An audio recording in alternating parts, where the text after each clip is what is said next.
In last-minute campaigning on the streets of Bangkok, a decidedly non-political issue has risen to the top: voter safety. There was violence when the anti-government protesters blocked polling centers last week during advance voting. These snap elections were called by Prime Minister Yingluck Shinawatra. Her response to the protesters' demand for her to resign. Standing firm, she told the protesters if they want her out, they have to do it through the ballot. Suthep Thaugsuban is a former deputy prime minister. In November, he gave up his seat as an opposition member of parliament to lead the protesters. He's called for a boycott of the election, saying anybody who turns out to vote supports the Thaksin regime, the protesters named for the government after Yingluck's older brother.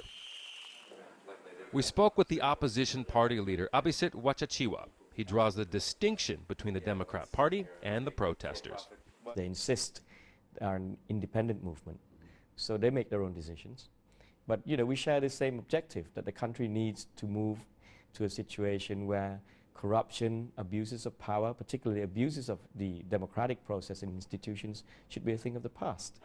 The mass of people on the streets view their way as the only way forward for the country, even though the majority of Thai people support the government and the ruling Pheu Thai party.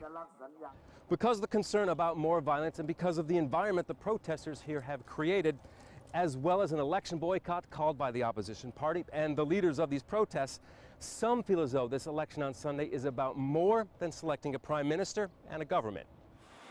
They see it as a referendum on what system the government will operate under. This time is absolutely different than all the history of election in Thailand.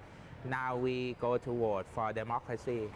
You are voting to prove that your vote matters. Few hold hope that Sunday's polling will bring 8 years of political turmoil to an end. In fact, it's expected to take months before a government can be formed, if at all. Low numbers and legal complications could require additional elections or even nullify the results. So most are simply hoping that the ballots close without bloodshed. Scott Heidler, Al Jazeera, Bangkok.